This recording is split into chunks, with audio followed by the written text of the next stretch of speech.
الحمد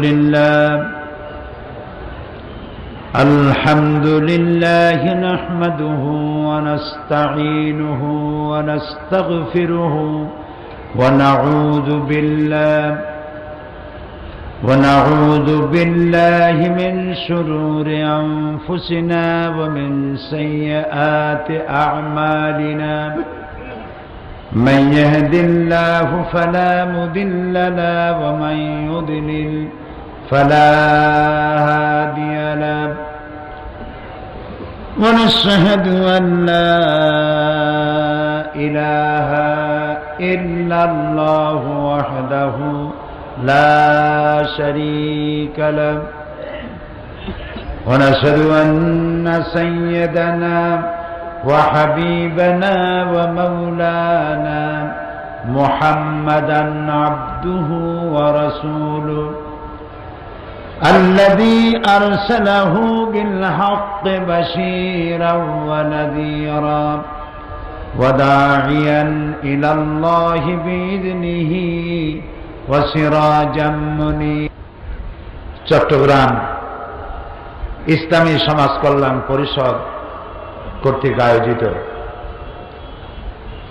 ঐতিহাসিক 5 দিন ব্যাপী তাফসীরুল কোরআন মাহফিলের 27তম বার্ষিকী এর তৃতীয় দিবসে যে আল্লাহ রাব্বুল আলামিন আমাদেরকে এখানে উপস্থিত করেছেন, সভাপতিত্ব করছেন শেখুল হাদিস হযরতুল আল্লাহ মাওলানা শামসুদ্দিন সাহেব। আজকের বিশেষ অতিথি চরমোনাইর কতবে বাঙ্গাল হযরতুল আল্লাহ মাওলানা সৈয়দ ইসহাক সাহেব নওয়ারাল্লাহু মারকাদাহু ওয়াজআলাল জান্নাতা মাসওয়াহু। তার কলিজার টুকরা সন্তান চরমোনাইয়ের মেঝো পীর হযরত মাওলানা সৈয়দ কাউসার বিন ইসহাক সাহেব, হাজারাত উলামায়ে কেরাম, সম্মানিত চট্টগ্রাম এবং বাংলাদেশের বিভিন্ন প্রান্ত থেকে আগত, পার্শ্ববর্তী দেশসমূহ থেকে আগত সম্মানিত ভাইয়েরা, পর্দার আড়ালের মা এবং বোনেরা, সুপ্রিয় সাংবাদিক বৃন্দ, আসসালামু আলাইকুম ওয়া রাহমাতুল্লাহি তাআলা ওয়া বারাকাতুহু। আমরা আল্লাহ সুবহানাহু ওয়া তাআলার দরবারে লাখো কোটি শুকর আদায় করি যে মহান আল্লাহ তাবারক ওয়া তাআলা আমাদেরকে আজ কোরআনে কারীমের মাহফিলে শরীক হওয়ার তৌফিক এনায়েত করেছেন। মনিবের দরবারে বিনীতভাবে শুকর আদায় করি, আলহামদুলিল্লাহ। প্রাণ খুলে বলি আলহামদুলিল্লাহ। রব্বানা লাকাল হামদ হামদান কাসীরান তাইয়্যিবান মুবারাকান ফীহি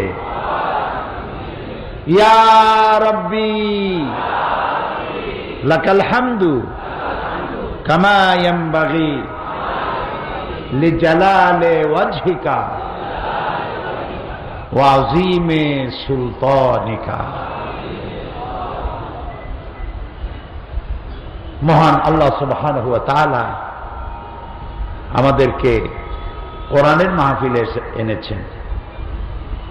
এটি তো এখন আর রজবালি ময়দান নয়, এটি এখন প্যারেড ময়দান নয়, এখন এটি আল্লাহর জান্নাতের টুকরা, যেখানে কালামে রব্বানি বয়ান করা হয়, সারাক্ষণ আল্লাহর জিকির আজকারে ভরপুর থাকে, কোরআনের কথা, হাদিসের কথা, মনুষ্যত্বের কথা, মানব সভ্যতার কথা, সমাজের কথা, রাষ্ট্রের কথা, মানুষের জীবনের উন্নয়নের কথা আল্লাহর কোরআন দিয়ে বোঝানো, এর থেকে সুন্দর মাহফিল আর কি হতে পারে? যারা বক্তব্য রাখেন বিভিন্ন সময়, ওইসব বক্তব্যের পেছনে কোরআনের কোনো দলিল নাই, হাদিসের কোনো দলিল নাই, আন্দাজ এবং অনুমানের উপরে তারা বক্তব্য রাখেন। লোকেরা আশায় আশান্বিত হয়ে অনেক কিছু পাবে, না খাইয়া মরবে না, সুখ পাবে, শান্তি পাবে, এইসব চিন্তা করে ওই সব লোকদের পেছনে দৌড়ায়। চিত্রটা কোরআন শরীফে আল্লাহ তাআলা কি সুন্দর ফুটিয়ে তুলেছেন। ওয়াল্লাযীনা কাফারু আমালুহুম কাসারাবিন বাকিয়াতিন ইয়াহসাবুহু আয-যামআনু মা। যারা নাকি মহাসত্যের অস্বীকারী, তাদের আমলটা হচ্ছে এরকম যেন মরুচারী তৃষ্ণার্ত ব্যক্তি মরুভূমির উপর থেকে চলতে গিয়ে যখন আকণ্ঠ তৃষ্ণার্ত হয়, পিপাসার্ত হয়, তখন সে সামনে দেখে পানির মতো। আমাদের দেশ মরুভূমি না হলেও রাস্তায় কিন্তু মরীচিকা দেখা যায়। চট্টগ্রামের ভাইয়েরা, আপনারা কি মরীচিকা দেখছেন? ওনারা আর কথা ন বুঝো। এই যে রাস্তার উপরে চলতে গিয়ে দূরে দেখা যায় পানি চিকচিক করছে, আসলে কি পানি? এটারে কি বলে? আল্লাহ রাব্বুল আলামিন বলেন, তৃষ্ণার্ত মানুষগুলি মরুভূমির ভিতরে চলতে গিয়ে যেটাকে পানি মনে করেছিল, হাত্তা ইদা জাআহু লাম ইয়াজিদুহু শাইআ, যেটাকে পানি মনে করেছিল যখন কাছে এলো দেখতে পেল বালু আর বালু, মরুভূমি আর মরুভূমি, পানির অস্তিত্ব নাই। সুতরাং পৃথিবীতে মানুষেরা শান্তির জন্যে, সমৃদ্ধির জন্য, কল্যাণের জন্য, মানবতার জন্য, মানবাধিকারের জন্য যেসব নেতাদের পেছনে ঘুরে বেড়ায়, যাদের কথার পেছনে কোরআনের দলিল নাই, হাদিসের দলিল নাই, তারা যে রাস্তা দেখায়, পথ দেখায়, সবটা মরীচিকা। কিয়ামত পর্যন্ত পিছনে ঘুরে ঘুরে আর শান্তি পাওয়া যাবে না। আপনি যদি জিকির করেন 1000 দ্বারা তসবিহ নিয়ে সকালবেলায়, শান্তি শান্তি শান্তি শান্তি, সকালে 1000 বার, বিকালে 2000 বার, এই শান্তি শান্তি চিল্লাইতে চিল্লাইতে মাথায় যন্ত্রণা বাড়বে, গলা শুকায় যাবে, শান্তি পাওয়া যাবে। শান্তি পেতে হলে, নিরাপত্তা পেতে হলে আসতে হবে ইসলামের কাছে। কার কাছে? মানুষ যদি চোখে দেখে তাহলে আর শোনা কথায় তো কোনো লাভ নাই। ইসলাম যে শান্তি, তার নমুনাটাই মাহফিল। এটা কি ঠিক নয়? দেখুন তো, আপনাদের চতুর্দিকে তাকায় মাঝখানে কোনো পুলিশ আছে নাকি? কেউ তো বলে না, ভাই বসেন বসেন, হাতে ধরি, পায়ে ধরি, বসেন বসেন। জনসভাগুলি দেখেন, কেউ দাঁড়ায় থাকে, কেউ সিগারেট টানে, কেউ চিনেবাদাম খায়, কেউ সিগারেট টান দিয়ে উপরে ফু দিয়ে দেখে ফু গেল কদ্দুর। এত পুলিশ, এত র্যাব, পাও দড়িয়ে বসাইতে পারেন। আবার এই সব লোকদেরকে আনতে গেলে পয়সা দেওয়া লাগে, গাড়ি ভাড়া, বাস ভাড়া। আল্লাহর কসম করে বলুন, আপনাদের গাড়ি ভাড়া দেওয়া হয়েছে? রিক্সা ভাড়া, বাস ভাড়া? মাহফিলের পরে বদ্দার হাটের গরুর গোশত দিয়া বুনা করিয়া খাওয়ানো হবে, লোট্টা ফিশ খাওয়ানো হবে? এর কোনো সম্ভাবনা আছে? লোট্টা ফিশ, লাটকা মাছ, বদ্দার হাটের গরুর গোশত তো ভালো, একটা চকলেটও দেব না। পকেটের পয়সা খরচ করিয়া মানুষেরা এসে কিভাবে বসে আছে দেখেন তো তাকাইয়া। সুবহানাল্লাহ করতে ইচ্ছে করে না? এর নাম শান্তি, এর নাম ইসলাম। বেটারা আমাদের কি মানবাধিকার শিখাও, তাই না? নির্বাচনের বাতাস বইতেছে দেশে। অবশ্য আমি নির্বাচনী বক্তৃতা করতে আসিনি, কথার কথা বলছি। নির্বাচনী বাতাস শুরু হয়ে গেছে না? বসন্তের পাখিরা উড়ে আসতেছে ইউরোপ থেকে, আমেরিকা থেকে, আমাদেরকে নসিহত খয়রাত করে।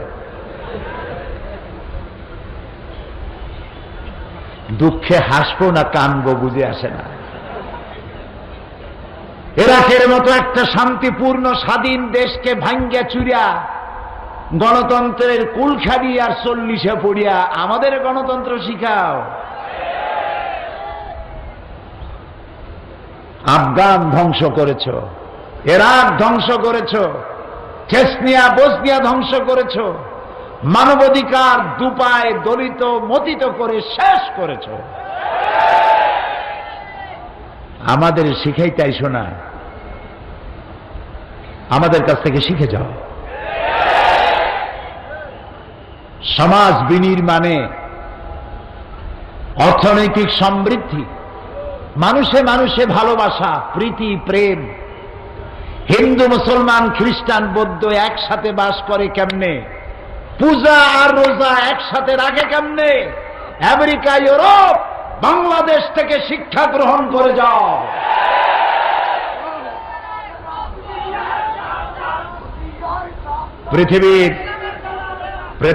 পৃথিবীর শ্রেষ্ঠ জীবন ব্যবস্থার নাম ইসলাম। লাকাল হামদু বিল ঈমান, পড়েন, লাকাল হামদু বিল ঈমান ওয়া লাকাল হামদু বিল কুরআন ওয়া লাকাল হামদু বিল ইসলাম। আমার মনিব, আমার রব, আমরা সেজদায় মাথা নত করি, তুমি আমাদের মুসলমান বানাইছো। তোমার দরবারে লাখো কোটি সুজুদ, কোরআনের মতো কিতাব দিয়েছো। তোমার দরবারে বিনীতভাবে মাটিতে কপাল ঘষি সেজদা দেই তোমারে। মুহাম্মদ সাল্লাল্লাহু আলাইহি সাল্লামের মতো একজন মহানবী দয়া করে তুমি আমাদের দিয়েছ। আমি ধন্য, আমার জাতি ধন্য, আমার দেশ ধন্য, গোটা বিশ্ব ধন্য। ইসলাম যদি পৃথিবীতে না আসতো, শুনতে একটু কঠিন মনে হতে পারে, কিন্তু তারপরে আমি বলবো, কারণ সত্য কথা বলতে পিছপা হওয়ার লোক আমি নই।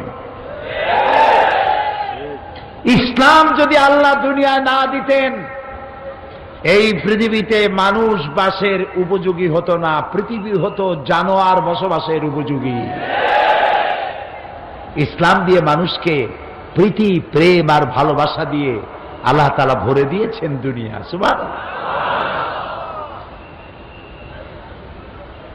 এই পৃথিবীকে আল্লাহ সাজাইছেন, মানুষ আসার আগেই মানুষের বসবাসের উপযোগী করে এই দুনিয়া আল্লাহ তৈরি করেছেন। গাছপালা, নদ নদী, এটা নয় যে মানুষ আসার পরে আল্লাহ গাছ লাগাইছে, তারপরে নদী বানাইছেন, তারপরে পাহাড়। না, মানুষ পাঠাবার আগেই মানুষের বসবাসের উপযোগী করে আল্লাহ তাআলা এই পৃথিবী সুন্দর করে সাজিয়ে গুছিয়ে রেখেছেন।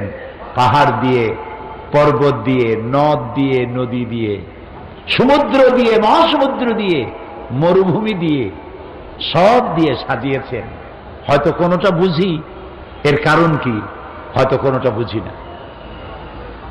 আল্লাহ তাআলা বলেন, ইন্না ফি খালকিস সামাওয়াতি ওয়াল আরদি ওয়া ইখতিলাফিল লাইলি ওয়ান নাহার লাআয়াতিন লিউলিল আলবাব। নিশ্চয়ই আকাশ এবং জমিনের সৃষ্টির ব্যাপারে, রাত এবং দিনের পরিবর্তনের ব্যাপারে রয়েছে আমার অসংখ্য নিদর্শন। কাদের জন্য? যারা বুদ্ধিমান, যারা জ্ঞানী। জ্ঞানী কারা? এর ব্যাখ্যা আসতেছে কোরআনের আর এক আয়াতে। কোরআনের ব্যাখ্যা কোরআন নিজেই। সুবহানাল্লাহ বল। কোরআনের ব্যাখ্যা কোরআন নিজেই। আল্লাহ তাআলা বলছেন যারা জ্ঞানবান তাদের জন্য নিদর্শন। এখন জ্ঞানী কারা? বুদ্ধি কাদের আছে? বুদ্ধিমান কারা? আমাদের মতো আন্দাজে চিন্তা করলে হবে না। আমরা মনে করি বুদ্ধিজীবী হলো ওরা 5-6 মাস চুল টুল কাটে নাই, মোস্টস বাইয়া পড়ছে, পাটের একটা দড়ি, লম্বা ব্যাগ কান্দে ঝুলানো, কানাফাড়া জামা মাটি দিয়ে টানতে টানতে আনে। একটা বুদ্ধিজীবী বুদ্ধিজীবী ভাব, মাথায় চুল টুল নাই, মনে হয় যেন কোনো প্লেন ছাড়াই শূন্য ইন্টারন্যাশনাল এয়ারপোর্ট। এরা আসল বুদ্ধিজীবী নয়। বুদ্ধিজীবীর সংজ্ঞা পরবর্তী আয়াতে আল্লাহ দিচ্ছেন। উলুল আলবাব কারা? আল্লাযীনা ইয়াযকুরুনাল্লাহা কিয়ামান ওয়া কুউদান ওয়া আলা জুনুবিহিম ওয়া ইয়াতাফাক্কারুনা ফি খালকিস সামাওয়াতি ওয়াল আরদ। ওরাই হলো বুদ্ধিমান, ওরাই হলো চিন্তাশীল, ওরাই হলো জ্ঞানবান, যারা দাঁড়ানো অবস্থায়, বসা অবস্থায়, শোয়া অবস্থায় আমার সৃষ্টি নৈপুণ্যতা দেখে অবাক বিস্ময় বিস্ফারিত নেত্রে তাকায়, আর আমার সৃষ্টি জগৎ ইত্যাদি অবলোকন করে হঠাৎ করে মুখ থেকে বেরিয়ে যায়, রব্বানা মা খালাকতা হাযা বাতিলান সুবহানাকা ফাকিনা আযাবান নার। রব্বানা মা খালাকতা হাযা বাতিলা, ও আমার রব, পৃথিবীতে যা দেখতে পাচ্ছি আর দেখতে পাচ্ছি না, এর কোনোটাই তুমি খেল তামাশার বিষয়বস্তু করে তৈরি করনি, সব তুমি মানবতার কল্যাণে তৈরি করেছ। বিজ্ঞানীরা বলেছেন হিমালয়ের অত্যুচ্চ শিখর থেকে শুরু করে মহাকাশের মহাশূন্যে যা কিছু আছে সেখান থেকে শুরু করে মহাসাগরের অতল তলদেশ পর্যন্ত যেখানে যা কিছু দেখি আর দেখি না, সব মানব সেবায় নিয়োজিত, মানবের কল্যাণে নিয়োজিত। সুবহানাকা, আল্লাহ তোমার প্রশংসা করি। ফাকিনা আযাবান নার, আল্লাহ তুমি আমার জাহান্নামের আগুন থেকে আমাকে তুমি রক্ষা করো। আমি যেন না শকর না হই, আমি যেন তোমার কৃতজ্ঞতা স্বীকারকারী বান্দায় পরিণত হয়ে যাই। বলি আল্লাহুম্মা আজিরনা মিনান নার, আল্লাহুম্মা আজিরনা মিনান নার, আল্লাহুম্মা আজিরনা মিনান নার। আল্লাহ তাআলা দয়া করে বিশ্ব সৃষ্টি করেছেন এবং এই বিশ্বকে সাজিয়েছেন মানব গোষ্ঠী দিয়ে। সেই মানব গোষ্ঠী যেন পৃথিবীতে শান্তিতে থাকতে পারে। প্রিয় ভাই সব, মুসলমান মানে গরিব, মুসলমান মানে তার বাড়ি থাকতে নাই, গাড়ি থাকতে নাই। মুসলমান মানে হলো ছেঁড়া জামা, গামছা, ছেঁড়া লুঙ্গি, বউর ভালো শাড়ি থাকার দরকার নাই, ঘরের চাল দিয়া পানি পড়বে, থাকার জায়গা নাই, হোমলেস, স্টেটলেস। আল্লাহ কি এরকম চান? না। আল্লাহ রাব্বুল আলামিন মুসলমানদেরকে দোয়া শিখিয়েছেন। আমার কাছে দোয়া করো, রব্বানা আতিনা ফিদ দুনিয়া হাসানাতাও ওয়া ফিল আখিরাতি হাসানা। জানেন না? পড়েন, রব্বানা আতিনা ফিদ দুনিয়া হাসানাতাও ওয়া ফিল আখিরাতি হাসানা ওয়া কিনা আযাবান নার।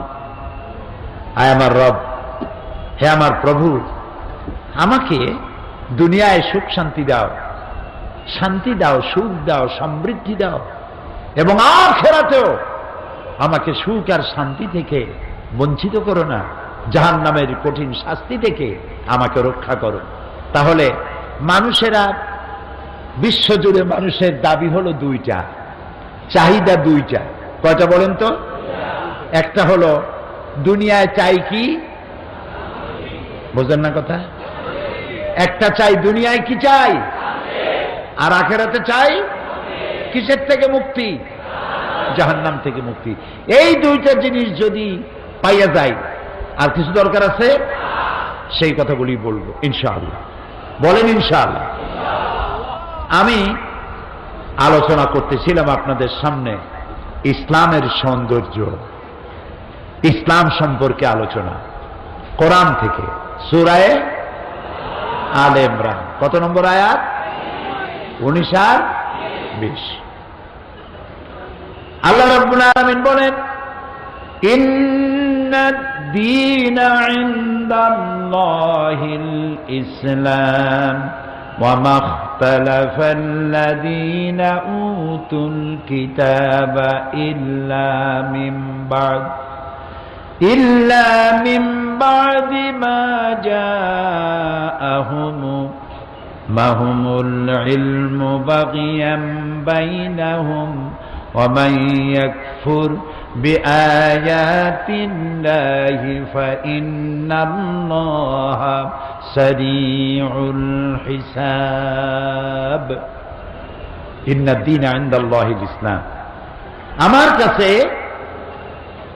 মানুষের আদর্শ হিসেবে, জীবন বিধান হিসেবে একমাত্র পছন্দনীয় হচ্ছে যে জীবন ব্যবস্থা, সেটার নাম হলো ইসলাম।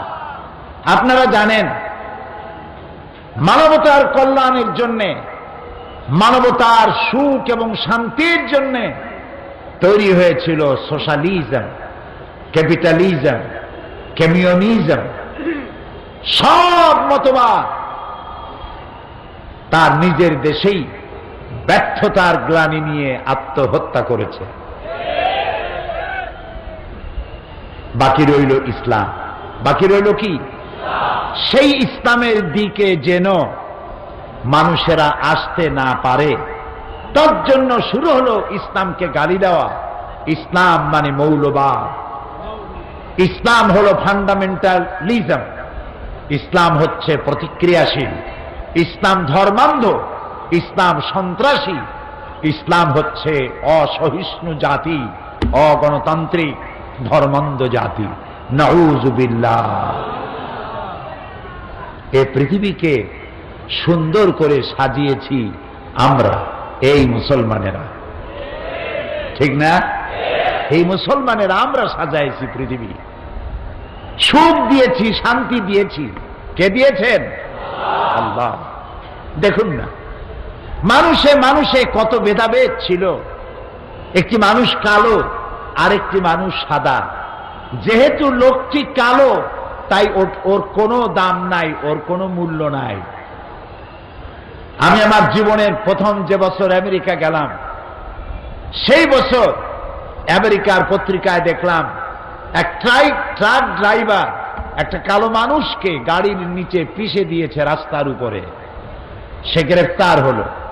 তাকে যখন প্রশ্ন করা হলো যে তুমি এই মানুষটাকে ইচ্ছে করে মারলে না অনিচ্ছায়, সে বলল যে আমি বুঝতে পারি নাই, আমার কাছে মনে হয়েছে দূরে যেন একটা কালো টায়ার পড়েছিল। ওইটারে সে মানুষ মনে করেন, গাড়ির কালো টায়ার মনে করেছে। এটি একটি উপহাস। মানুষ বেচা কিনা হতো, আর এই মানুষগুলি বেচা কিনা হয়ে মানুষের গোলাম হতো। সাদা মানুষেরা কালো মানুষগুলি মহিলাদেরকে কাজের মেয়ে হিসেবে রেখে তাদেরকে অবৈধভাবে গর্ভবতী করত। পেটে সন্তান যখন বড় হতো তখন বন্ধু বান্ধবদের দাওয়াত দিয়ে ড্রয়িং রুমে বাড়িওয়ালা সেই গর্ভবতী দাসীকে ডাকত, দাসীকে চিৎ করে উলঙ্গ করে শোয়াইয়া তার পেটটাকে চিরে ফেলা হতো, পেটের মধ্য থেকে বাচ্চা টেনে বের করা হতো, বাচ্চা ছটফট করে মরত, মা ছটফট করে মরত। এই দৃশ্য দেখে পৈশাচিক অট্টহাসিতে বন্ধু বান্ধব নিয়ে বাড়ির মালিক অট্টহাসিতে ফেটে পড়ত। মানবতার এত বড় অবমাননা ছিল এই পৃথিবীতে। এই সেদিনও নেলসন ম্যান্ডেলা সাদা এবং কালো মানুষের ব্যবধান দূর করার জন্য জীবনের 26টি বছর কারারুদ্ধ ছিলেন। সাদা কালো মানুষের ব্যবধান তিনিও দূর করতে পারেন না। সাদা কালো মানুষের ব্যবধান, ধনী গরিবের ব্যবধান, নারী আর পুরুষের আকাশচুম্বী পার্থক্য, এসব কিছু দূরীভূত করে দিয়ে ধনী আর গরিবকে এক প্ল্যাটফর্মে, সাদা আর কালো মানুষকে এক প্ল্যাটফর্মে এনে দাঁড় করিয়েছে ইসলাম। এবং এই পথ দেখিয়েছেন বিশ্বনবী মুহাম্মাদুর রাসূলুল্লাহ সাল্লাল্লাহু আলাইহি ওয়াসাল্লাম। মানুষ দুটি ভাগে বিভক্ত হোক, একদল গরিব আর একদল ধনী, এটা ইসলাম চায় না, এটা ইসলাম চায় না। আমি ইসলামের সৌন্দর্য গত 2 দিন বলেছি, আজও বলব।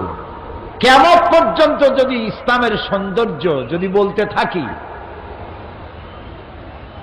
আমি তো ছোট্ট মানুষ, ইলম কালাম খুবই কম, আমার থেকে যারা বেশি জানেন কিয়ামত পর্যন্ত বলতে থাকবেন, ইসলামের সৌন্দর্যের কথা বলে শেষ করা যাবে না। কারণ ইসলাম কার বানানো?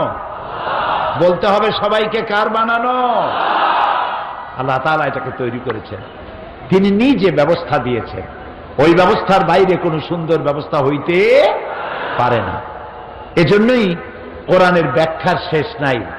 সমুদ্রের পানির শেষ আছে, সমুদ্রেরও কোনো কুল কেনারা আছে, কিন্তু কোরআনের কোনো কুল কেনারা নাই।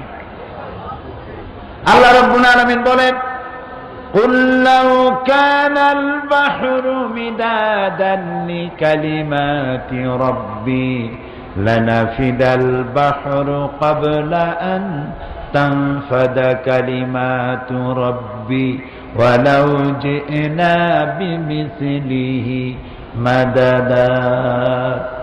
হে নবী, আপনি বলুন, তাম পৃথিবীর সমস্ত সমুদ্র আর মহাসমুদ্রের পানিগুলি যদি কালি হয়ে যায়, আর তাই দিয়ে যদি আমার রবের কালেমার ব্যাখ্যা লেখা যদি শুরু হয়ে যায়, লিখতে লিখতে তাম পৃথিবীর সমস্ত পানিগুলি শেষ হয়ে যাবে, আমার রবের কালেমার ব্যাখ্যা লেখা শেষ হবে না। ইসলাম দুনিয়াকে ঋণী করে ফেলেছে, সুবহানাল্লাহ। ধনী আর গরিব এই 2 শ্রেণীর ভিতরে সমন্বয়, কম্বিনেশন, সমন্বয় করে দিয়েছে আমার ইসলাম, সুবহানাল্লাহ।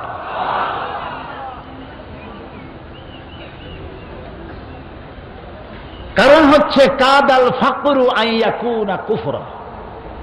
নবী করিম সাল্লাল্লাহু আলাইহি ওয়াসাল্লাম বলেছেন, দারিদ্র মানুষকে কুফরের দিকে ঠেলে দেয়।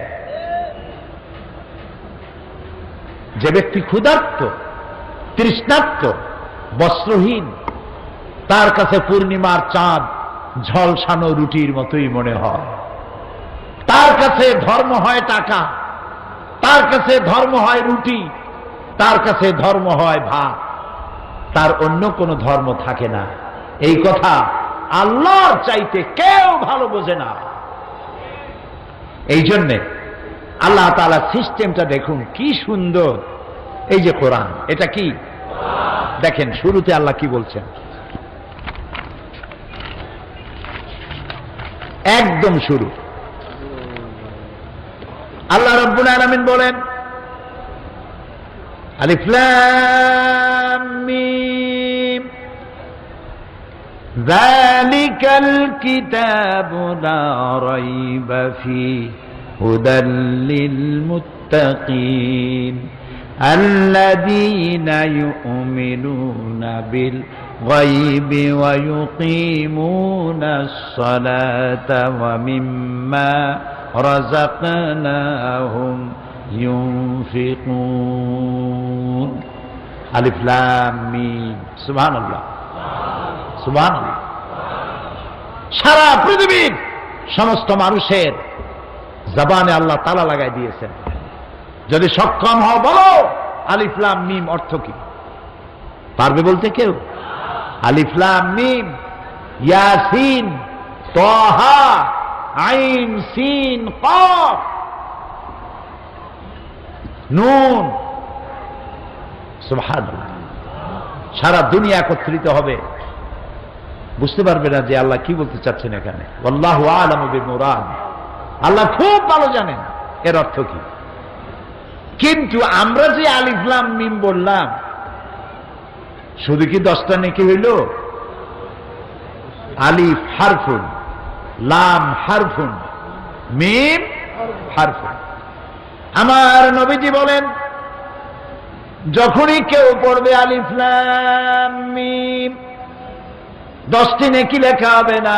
যে ব্যক্তি পড়লো আর শুনলো, আল্লাহ রাব্বুল আলামিন সঙ্গে সঙ্গে 30টি নেকি আমলনামায় লিখে দিবে। যালিকাল কিতাব, এটা হচ্ছে সেই কিতাব যার মধ্যে কোনো সন্দেহ নাই। লা রাইবা ফি, কোনো সন্দেহ নাই। কে বলতেছেন? জোরে বলে।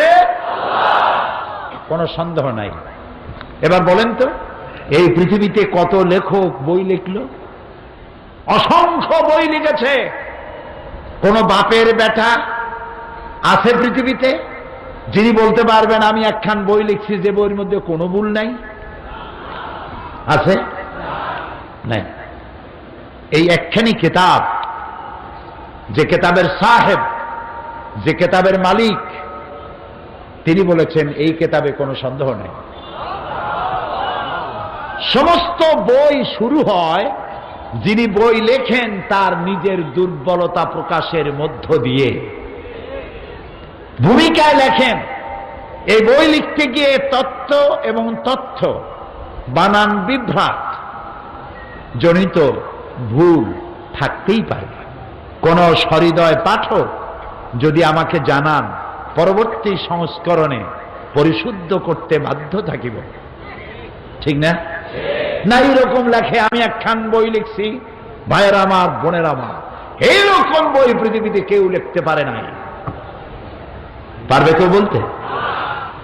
এ বইয়ের মালিক যিনি, কে মালিক? সব বইয়ের লেখকরা শুরু করে নিজের দুর্বলতা দিয়ে।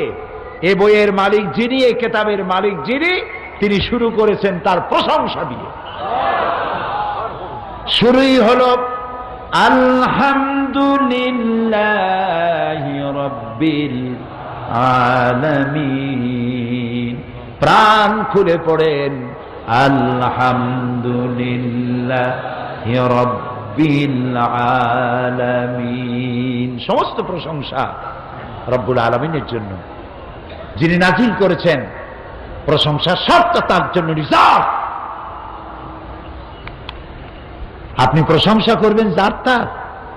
নামাজ নাই, রোজা নাই, আল্লাহ নাই, পরকাল নাই, চিন্তা নাই, নাস্তিক, মুরতাদ, তার প্রশংসা করছেন। ইযা মুজিহাল ফাসিকু ইহতাজ্জাতিল আরশ, যখন কোন ফাসিকের প্রশংসা করা হয়, যে নামাজ পড়ে না, রোজা রাখে না, আল্লাহ বিশ্বাস করে না, এমন লোকের প্রশংসা যখন করা হয়, আল্লাহর আরশ গোসায় থরথর করে কাঁপতে থাকে। প্রশংসার মালিক কে? বলি আল্লাহ, আল্লাহ, আল্লাহ। সমস্ত প্রশংসার মালিক তিনি। আর যে কিতাব দিয়েছেন নির্ভুল। যদি কেউ মনে করে এর মধ্যে ভুল আছে, ঈমান থাকবে? থাকবে না। কোরআনের শুরুতেই আল্লাহ বললেন, এটা মুত্তাকিনদের জন্য হেদায়েত দেবে। মুত্তাকিন কারা? এই যে কোরআনের তাফসীর কোরআন দিয়া, এক আয়াতের তাফসীর আর এক আয়াত। সুবহানাল্লাহ। আমি বিগত অর্ধ শতাব্দী কোরআনের ছাত্র হিসেবে, আমার আন্দাজে মুফাসসির কয়, কি এর মুফাসসির, আমি কোরআনের ছাত্র, তালিবে ইলম। আমার দৃষ্টিতে কোরআনের মতো শ্রেষ্ঠ ওয়াজের কিতাব পৃথিবীতে আর পাই নাই। এটা শ্রেষ্ঠ ওয়াজের কিতাব। ফাযাক্কির ফাইন্না যিকরা তানফাউল মুমিনিন। হে কোরআন দিয়ে ওয়াজ করো, কোরআন স্মরণ করো, কোরআন তেলাওয়াত করো, মুমিনদের ফায়দা হবে। এটা এমন কোরআন, ওয়াইযা তুলিয়াত আলাইহিম যাদাতহুম ঈমানা, যখন তেলাওয়াত করা হয়, ওয়াজিলাত কুলুবুহুম, কোরআন শুনবে আর মুমিনের কলিজা কাঁপতে থাকবে। তেলাওয়াত শুনবে, ঈমান বেড়ে যাবে। সুবহানাল্লাহ, সুবহানাল্লাহ। এতগুলো মানুষ পোলাও কোরমা বিরিয়ানি খাওয়াবার জন্য বসায় রাখা যাবে? মানুষ কুকুর না যে খাবারের লোভে ঘন্টার পর ঘন্টা বসে থাকবে। এ মানুষ কোরআনের ভিখারি, কোরআনের কাঙ্গাল। আমি সেই জন্য বলি, কোরআনের তাফসীরের নাম শুনে যে জনতা ঢেউ নামে, আল্লাহর কসম সাইদির কোনো কেরামতি নাই। সবটা কেরামতি আল্লাহ তাআলার কোরআনের মুজিজা। কোরআন, কোরআন। আল্লাহ তাআলা এই কোরআনের ভালোবাসা দিয়ে আমাদের কলিজা ভরে দিও। এই কোরআনের নূর দিয়ে আমাদের কবরের অন্ধকার দূর করে দিও। কিয়ামতের দিন এই কোরআন আমাদের জন্য শাফি বানায় দিও। আল্লাহ তাআলা বলছেন, দেখো এটা মুত্তাকিনদের জন্য হেদায়েত দেবে। মুত্তাকি কারা? আল্লাযীনা ইউমিনুনা বিল গায়ব, যারা অদৃশ্যকে বিশ্বাস করেছে, ঈমান এনেছে। ওয়া ইউকিমুনাস সালাত, আর যারা নামাজ কায়েম করেছে। ওয়া মিম্মা রাযাকনাহুম ইউনফিকুন, আর তাকে যে আমি রিজিক দিয়েছি ওই রিজিক থেকে সে খরচ করবে, যার নাই তারে দেবে। সুবহানাল্লাহ। কোরআনের শুরুতেই আল্লাহ গরিব মানুষের কথা স্মরণ করলেন, দরিদ্র মানুষের প্রতি এহসান করলেন। তুমি একা খাইও না, ওদেরকেও দিও। কোরআনে কারীমের মধ্যে আল্লাহ তাআলা যত জায়গায় বলেছেন আকিমুস সালাত, সম্ভবত তত জায়গায় বলেছেন ওয়াতুজ যাকাত। কারণটা কি? কারণটা হলো, আপনি নামাজের ফজিলত বয়ান করেছেন হৃদয়গ্রাহী করে, কোরআন এবং হাদিস দিয়ে।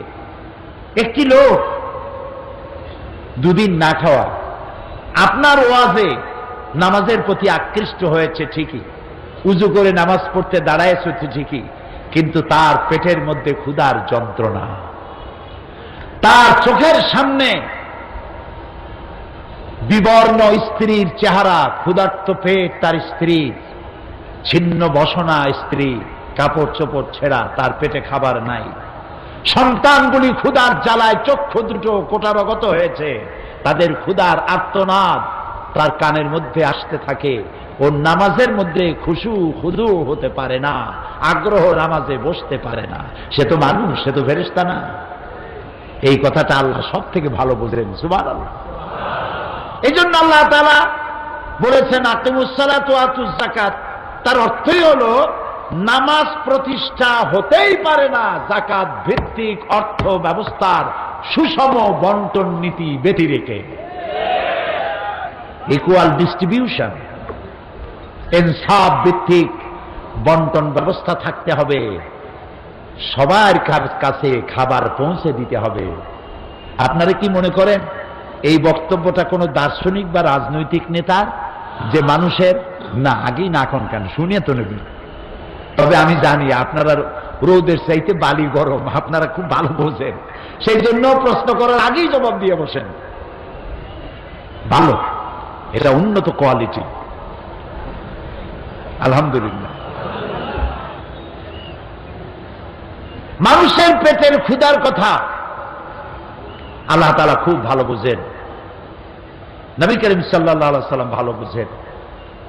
সেই জন্য নামাজ প্রতিষ্ঠার সাথে সাথে যাকাতের কথা বলা হয়েছে, যাতে করে মানুষের কাছে খাবারটা দুয়ারে দুয়ারে পৌঁছে যায়, প্রত্যেকের জন্য খাবারটা পায়। এই কথাটা কোনো দার্শনিক বা রাজনৈতিক নেতার কথা নয় যে খাদ্য, বস্ত্র, শিক্ষা, চিকিৎসা, বাসস্থান মানুষের মৌলিক অধিকার। এই যে কথাগুলি আপনারা শুনছেন না, এটা পৃথিবীর কোন দার্শনিক, কোন রাজনৈতিক নেতা বলে নাই। এই কথা পৃথিবীর বুকে সর্বপ্রথম বলেছেন বিশ্বনবী রাহমাতুল লিল আলামিন জনাবে মুহাম্মদ রাসূলুল্লাহ সাল্লাল্লাহু আলাইহি ওয়াসাল্লাম। তিনি সর্বপ্রথম এই কথা বলেছেন দুনিয়ার মানুষের সামনে। প্রত্যেকটি বনি আদম, মুসলমানের কথা বলেন নাই, প্রত্যেকটি আদম সন্তানের খাদ্য, বস্ত্র, শিক্ষা, চিকিৎসা, বাসস্থান এগুলি হচ্ছে ফান্ডামেন্টাল রাইটস, মৌলিক মানব অধিকার। এই অধিকার তাকে দিতে হবে, প্রত্যেককেই দিতে হবে। এই অধিকার আদায় করে দিতে হবে, প্রত্যেকের খাবার ঘরে ঘরে পৌঁছে দিতে হবে। এই জন্য আল্লাহ তাআলা যাকাতের বিধান করেছেন। এই যাকাত শুধুমাত্র নবী করিম সাল্লাল্লাহু আলাইহি ওয়াসাল্লামের জামানায় ছিল না, সব নবীদের উপরে যাকাত আদায় করা আল্লাহ তাআলা ফরজ করে দিয়েছিলেন।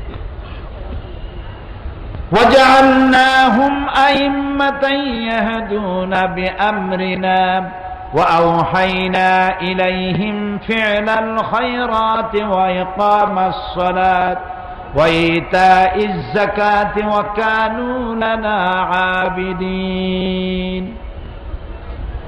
আমি তাদেরকে জনগণ নেতা বানিয়েছি, আর তারা আমার হুকুম মোতাবেক জনগণকে পথ প্রদর্শন করত। আমি তাদের কাছে ওহী করেছিলাম কল্যাণমূলক কাজ করার জন্য, সালাত কায়েম করার জন্য, আর যাকাত পরিশোধ করার জন্য। যাকাত আদায় করতে হবে। যাকাত আর সুদ দুইটার মধ্যে আকাশ আর জমিনের পার্থক্য, বোঝেন কথা? আরেকটি কথা বলে নেই, আল্লাহ যা যা বানিয়েছেন শয়তান তার উল্টা আরেকটা বানাইছে। এটা জানেন কিনা? শয়তান তো আসলেই শয়তান, খাঁটি শয়তান। আল্লাহ তাআলা তিনি পৃথিবীতে দিলেন খেলাফত। কি দিয়েছিলেন? খেলাফত। শয়তান দিল মুলুকিয়া, রাজতন্ত্র। আল্লাহ দিলেন খেলাফত, শয়তান দিল রাজতন্ত্র। আল্লাহ তাআলা অর্থনৈতিক সুবিধা দেওয়ার জন্য, ইকুয়াল ডিস্ট্রিবিউশনের জন্য আল্লাহ দিলেন যাকাত। শয়তান বানাইল কি? সুদ। আল্লাহ তাআলা পৃথিবীর মানব মণ্ডলীকে সুখী সমৃদ্ধশালী করার জন্য জীবন ব্যবস্থা হিসাবে দিলেন কি? মাশাআল্লাহ, এই তো বুঝে ফেলেছেন। কি দিলেন? ইসলাম। শয়তান এর উল্টা মানুষের সামনে দিল ধর্মনিরপেক্ষ মতবাদ। ধর্মনিরপেক্ষ মতবাদ কার আবিষ্কার? জোরে বলে। আর ইসলাম কার? আল্লাহ তাআলা। আল্লাহ তাআলা তিনি দিলেন ইসলাম, আর শয়তান দিল ধর্মনিরপেক্ষ মতবাদ। আল্লাহ রাব্বুল আলামিন কোরআনে কারীমের মধ্যে যাকাতের কথা বলেছেন। যাকাত আদায় করতে হবে। আকিমুস সালাত ওয়া আতুজ যাকাত, নামাজ প্রতিষ্ঠা করো আর যাকাত আদায় করো। এই যাকাত আদায় করবে সরকার, ডিস্ট্রিবিউট করবে সরকার। এখানে একটা সাইকোলজি আছে, মনস্তাত্ত্বিক ব্যাপার আছে। মনস্তাত্ত্বিক ব্যাপারটা কি? ধরুন আপনি যদি কারো কাছ থেকে টাকা ধার নেন অথবা আপনাকে টাকা পয়সা দেওয়া হয় অনুগ্রহ করে, সেই লোকটাকে যখনই আপনি দেখবেন আপনার মাথাটা নত হয়ে যাবে, ইচ্ছায় হোক অনিচ্ছায় হোক, ঠিক কিনা? এই জন্য আল্লাহ চান না তার সৃষ্টির সেরা বান্দা আর একজন মানুষের সামনে মাথা নত হোক, এটা আল্লাহ চান না। আরেকটি জিনিস লক্ষ্য করুন প্রিয় ভাই সব, পৃথিবীর সমস্ত প্রাণী যখন খাবার খায় তখন তার মুখটা তার রিস্কের সামনে নত করে দেয়। গরু ঘাসের উপরে মুখ লাগায়, ছাগল ঘাসের উপরে মুখ লাগায়, সাপ হোক, কুমির হোক, মুরগি হোক, হাঁস হোক, প্রত্যেকটি প্রাণী তার খাদ্যের মধ্যে মাথা ঝুঁকাইয়া খাবার খায়। একমাত্র মানুষ সে যখন খাবার খায় প্লেটের মধ্যে কামড় দিয়ে খায় না। প্লেটে যদি চাটেও তাহলে অন্য প্রাণীর মতো মাথা নিচু করে চাটে না, প্লেটটা উঁচা করে চাটে। খাবারটা উঠায় নিয়া উঁচু করা মুখে দেয়, কারণ আল্লাহ চান আমার সৃষ্টির সেরা মানুষ ওর মাথা যেন রিজেকের সামনে নত না হয়, ওর মাথাটা নত হবে শুধুমাত্র রাজ্জাকের সামনে, আর কারো সামনে না। কাজী অনুগ্রহ, দান এটি যেন মানুষের কাছ থেকে নিতে গিয়ে তার মাথা যেন নত না হয়, সেই জন্য এটাকে কালেকশন করবে সরকার। আর সরকারের কাছ থেকে টাকা নিতে কারো মন ছোট হয় না, কারণ আমি গভর্নমেন্টকে ট্যাক্স পে করি, গভর্নমেন্ট আমার টাকা দিয়ে চলে, আমার ভাইয়ের টাকা অন্যের টাকা দিয়ে, সুতরাং সে আমাকে সাহায্য করতে বাধ্য, সরকারের কাছে মাথা নত হয় না। এই জন্য যাকাত আদায় করবে কে আর দিবে কে? সরকার। কোথায় পাইলাম এ কথা? কোরআন। কোথায় পেয়েছি? আল্লাহ রাব্বুল আলামিন বলেন, আল্লাযীনা ইম্মাক্কান্নাহুম ফিল আরদি আকামুস সালাত ওয়া আতাউয যাকাত ওয়া আমারু বিল মা'রুফি ওয়া নাহাউ আনিল মুনকার ওয়ালিল্লাহি আকিবাতুল উমুর। আল্লাযীনা ইম্মাক্কান্নাহুম ফিল আরদ, আমি যদি মুমিনদের ক্ষমতা দেই, মুমিনেরা যদি কখনো ক্ষমতায় আসে 4 দফা কাজ করবে। কয় দফা? 4 দফা। আল্লাহ কিন্তু দুইটাই বলেছেন, মুমিনরা ক্ষমতায় আসলে কি করবে আর শয়তানেরা ক্ষমতায় আসলে কি করবে, দুটো আল্লাহ বলছেন। যারা আল্লাহর নাফরমান, যারা ইসলামকে বরদাস্ত করতে পারে না, ধর্ম নিরপেক্ষ মতবাদের গোলাম, ওরা যদি ক্ষমতায় আসে 2 দফা কাজ করবে। সূরা বাকারা। কয় দফা? 2 দফা। 1 নম্বর কাজ তারা করবে, তারা হাজ এবং নসল, জমিনের ফসল নষ্ট করবে আর নসল নষ্ট করবে, বংশানুক্রমে মানুষ হত্যা করবে, আর সমাজের সব থেকে সম্মানিত ব্যক্তিদেরকে বেইজ্জত করবে। এটা হলো তাদের 2 দফা। কে বলেছেন? কে বলেছেন? আল্লাহ রাব্বুল আলামিন বলেন, আমার মুমিন বান্দারা তারা যদি ক্ষমতায় আসে 4 দফা কাজ তারা করবেন। প্রথম নম্বরে, ক্ষমতায় এসেই তারা জাতির জন্য নামাজ বাধ্যতামূলক করে দেবে। সুবহানাল্লাহ। তার অর্থ এই নয় যে হিন্দুদেরও নামাজ পড়া লাগবে, না, মুসলমান যারা নামাজ পড়তে তারা বাধ্য, এটি গভর্নমেন্ট অর্ডার করবে। ধর্মনিরপেক্ষ মতবাদের সাথে এখানে পার্থক্য এই, তারা বলে ধর্ম যার যার নিজের ব্যাপার, যার খুশি সে নামাজ পড়বে, রোজা রাখবে, এটা তার ব্যাপার, এটার সাথে রাষ্ট্রের কোনো সম্পর্ক নাই। এই কথা সম্পূর্ণ কোরআনের খেলাফ। কোরআন বলছে রাষ্ট্র নামাজ বাধ্যতামূলক করবে। কে বলছে? আল্লাহ। কি হবে তাতে? সুবহানাল্লাহ। কি হবে তাতে দেখেন, নামাজ বাধ্যতামূলক হবে।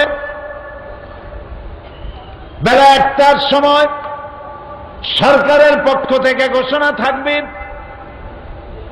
বেলা 1টায় সমস্ত কলেজ, বিশ্ববিদ্যালয়, মাদ্রাসা, শিক্ষা প্রতিষ্ঠান, কল কারখানা, অফিস, আদালত বেলা 1টা থেকে 1:30 আধা ঘন্টার জন্য বিরতি, নামাজ পড়বে আর আহার গ্রহণ করবে।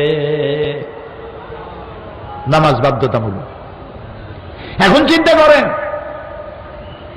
চট্টগ্রামের ডিসি, সাপোজ দৃষ্টান্তমূলক কথা, আজান হয়ে গেছে, অফিসিয়াল কাজ স্টপ, বন্ধ করে দেবেন। উনি ওনার অফিসারদের নিয়ে মসজিদে গমন করবেন, ইমামতি করবেন ডিসি সাহেব নিজে। এসপি সাহেব তার অফিস বন্ধ করে দিয়ে পুলিশদের নিয়ে জামাতে ইমামতি করবেন। র্যাবের প্রধান বেলা 1টার সময় তার সমস্ত বাহিনী নিয়ে যিনি যিনি যিনি যেখানে অফিসার তিনি ইমামতি করবেন। থানায় দারোগা ইমামতি করবেন, এমপি তার এলাকার লোকদের নিয়ে ইমামতি করবেন, মন্ত্রী তার অফিস বন্ধ করে তার সচিবদের নিয়ে, তার জয়েন্ট সেক্রেটারি, এডিশনাল সেক্রেটারি সবাই নিয়ে নামাজের ইমামতি তিনি করবেন। বিশ্ববিদ্যালয়ের ভাইস চ্যান্সেলর তিনি বিশ্ববিদ্যালয় বন্ধ করে দিয়ে ছাত্র ছাত্রী শিক্ষক শিক্ষার্থীদের ইমামতি করবেন। সময় কতটুকু? আধা ঘন্টা। নামাজ পড়ে খান, খাইয়ে আবার চেয়ারে গিয়ে বসেন। এবার দেখুন, ইসলামগত বিজ্ঞান সম্মত যে এসপি যে ডিসি নামাজের ইমামতি করে তার অফিসের লোকদের সামনে, যে ভাইস চ্যান্সেলর ইমামতি করে তার ছাত্র ছাত্রী আর শিক্ষক শিক্ষার্থীর সামনে, এই বিশ্ববিদ্যালয় দিয়ে মাস্তান গুন্ডা আর চাঁদাবাজ ধর্ষণকারী ছাত্র বেরোতে পারে কি? যে পুলিশ, যে এমপি, যে মন্ত্রী ইমামতি করার যোগ্যতা রাখেন, তার অফিসের ভিতরে ঘুষ পিটাইয়াও খাওয়ানো যাবে? যাবে না। এই কথাটাই আল্লাহ তাআলা বলেছেন, ইন্নাস সালাতা তানহা আনিল ফাহশাই ওয়াল মুনকার। নামাজ মানুষকে সকল প্রকারের পাপাচার আর অশ্লীলতা থেকে আল্লাহ তাআলা রক্ষা করে। সুবহানাল্লাহ। নামাজ বাঁচাইয়া দেয়। সেই নামাজ বাধ্যতামূলক করা হবে যদি মোমেন্ট ব্যক্তিরা কখনো হাতে পায়, 1 নম্বর কাজ।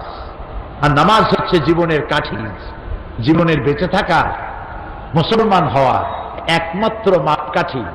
নামাজ নাই, তার কাছে মুসলমান বলে দাবি করার কোনো হক নাই। কিয়ামতে সর্বপ্রথম প্রশ্ন হবে নামাজ। এই নামাজ দিয়েই সমাজ গড়া হয়। নামাজে আর সমাজে দারুণ মিল। সুবহানাল্লাহ বলবেন না? নামাজ পড়লেই সমাজ গঠন হবে। কিভাবে হবে? নামাজ পড়তে গেলে একটা জায়গা লাগবে, লাগবে না? আপনি এই জায়গাটা সর্বপ্রথম শর্তই হচ্ছে শরীর পাক, কাপড় পাক, জায়গা পাক। এখন শরীর পাক, সাবান দিয়া গোসল করলেই শরীর পাক বাইরের দিক থেকে হলো। কিছু গোশের টাকা দিয়া বদ্দার হাটের গরুর গোশত চর্বিওয়ালা বাইসা বাইসা খাইছেন, বড় পাঙ্গাস মাছ রূপচান্দা ঘুষের টাকা দিয়ে কিনা খাইছেন, লাখ সাবান দিয়া শরীর পরিষ্কার করেছেন, কিন্তু ভেতরের রক্তটা অপবিত্র রয়েই গেছে।